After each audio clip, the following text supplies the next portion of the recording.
Hey everyone, Chris Lewis from Fox 47's Digital Newsroom. Now, for all of you, we all know that tomorrow is election day, and the race for the White House is entering the final stretch. Local financial professional Chris Berry from Castle Wealth Group is here today now to explain each candidate's economic policies and what they could mean to your wallet. Chris, thanks so much for being here again today. My pleasure, Chris. It's always great having you here. And I think with everything going on, this is a very timely topic. So first and foremost, what would you say, what do we need to know about presidential elections in our economy? Yeah, so every 4 years we have an election, and the markets, they kind of ebb and flow. And a lot of people, and even a lot of my clients, kind of reached out to me and were asking me if one side wins versus the other, what's that going to mean? And so looking into the crystal ball, you can never predict what's going to happen, but we can look back historically. And the interesting thing is some people think that if one party wins, it does better or the markets do better. But in reality, they both improve typically after an election. So I think I saw a statistic about 86% of the time, the markets do go up after election, but elections are so infrequent, you can't really tie the two together. So one of the important things is we're keeping an eye on the election, but in terms of the markets, I don't think anyone can really predict. So we're focusing more on things like tax policies, policies with regard to Social Security, that type of thing. Now, as if anybody watched the debates, President Trump and Joe Biden sparred over the economy. So what are the central money issues that could impact people here in Michigan? Well, I think the most important thing is looking at their tax policies. So with Trump, he passed the Tax Cuts and Jobs Act that runs from 2018 to 2025. That's done a couple things. First of all, that lowers marginal tax rates across the board about 3 to 4%. So one of the things Biden has proposed is getting rid of the Tax Cuts and Jobs Act. So the interesting thing is with our clients, we've been talking a lot about things like Roth conversions with the idea that when the Tax Cuts and Jobs Act expires in 2025, taxes are going to go up. So it might make sense to pull money out of those traditional IRAs sooner rather than later. So we had this window of opportunity from now to 2025, but that window might close if Biden ends up winning. And then along with that, Trump passed the CARES Act, which added another $2.2 trillion to the deficit. And then along with that, coming into 2020, we were already $23 trillion in debt. So I think taxes are going to be a big piece of this. Now, if Biden were to win, he's proposed raising taxes on the wealthy, which in his words is people making over $400,000. He's talked about repealing the Tax Cuts and Jobs Act, like I mentioned, that's going to raise marginal tax rates potentially. And along with repealing the Tax Cuts and Jobs Act, that would also lower the estate tax exemption. So when people pass away, the government can take another swipe of their assets. But right now with the Tax Cuts and Jobs Act, as long as they have less than $11 million, you don't have to worry about estate taxes. But if they repeal the Tax Cuts and Jobs Act, that's dropping down to $5 million, which might not affect a lot of people, but it's just another thing. But here's the biggest thing that I saw in the Biden tax proposal. And this is a little bit complicated, but when someone passes away, typically you get what's called step up in basis. Meaning if someone bought something for $100,000 and then they had gains of $200,000, when they pass away, those gains are wiped away. You get a step up in basis. Well, Biden has proposed getting rid of that step up in basis. And this affects a lot of people maybe in Michigan where they have property that's been in the family for generations, where they've constantly gotten that step up in basis upon death.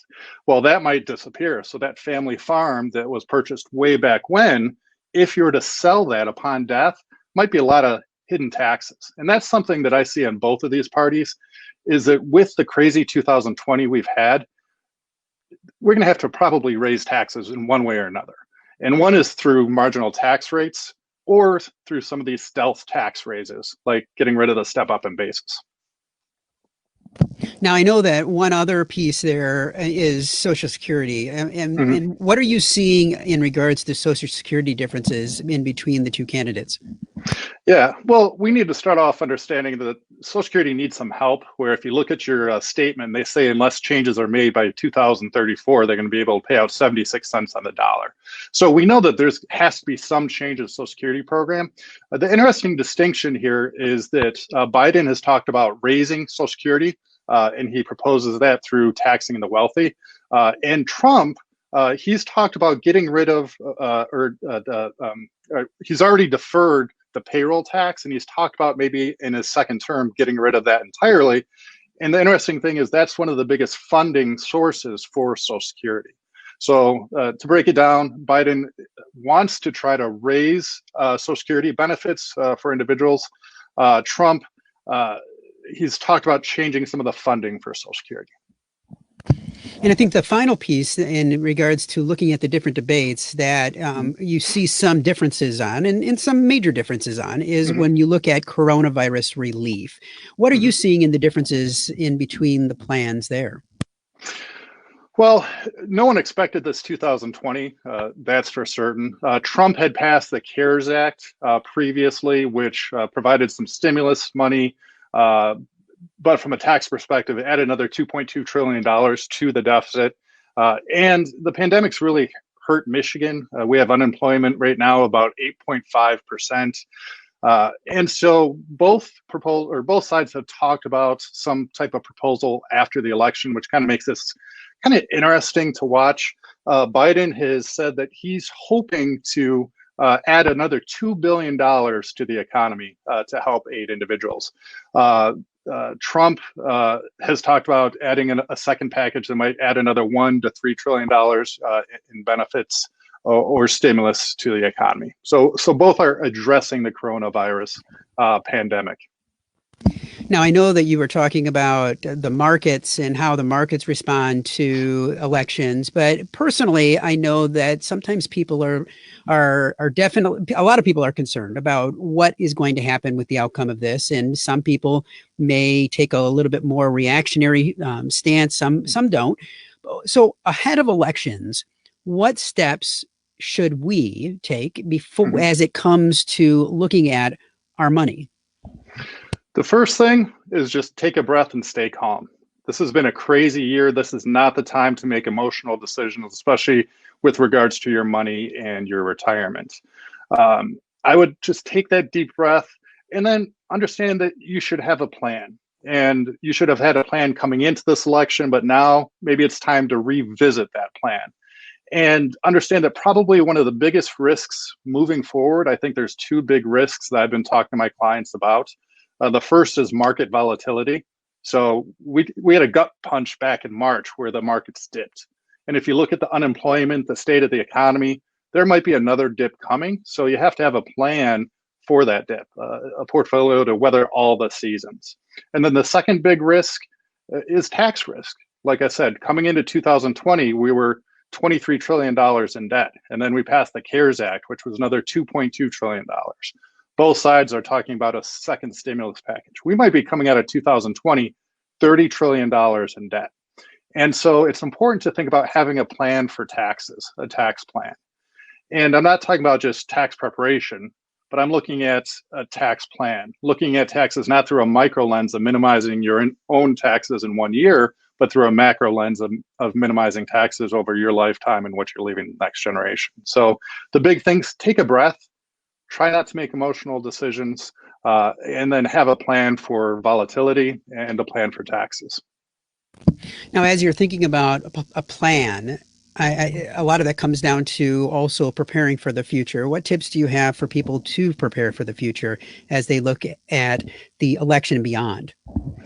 Yeah, so the most important thing, like I said, is not to make emotional decisions. A lot of times it's important to work with a professional, someone to bounce ideas off of, someone that can take a step back and look at all the points of view here. And to have a plan. At the end of the day, it's all about having a plan. And our approach is to first figure out what are your goals, develop a strategy, and pick the right tools to help you achieve that.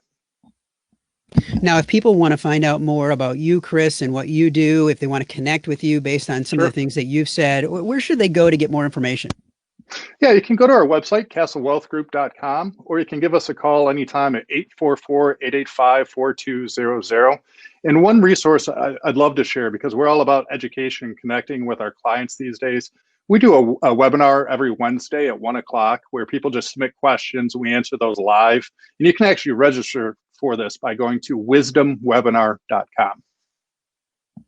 Well, Chris, I truly appreciate you being here today for all of the insights that you have, not only into our candidates, but really about what people need to be doing to be able to be prepared, not only today, but into the future. So thank you very much for sharing all of this, and I wish you all the best. All right. Thank you so much.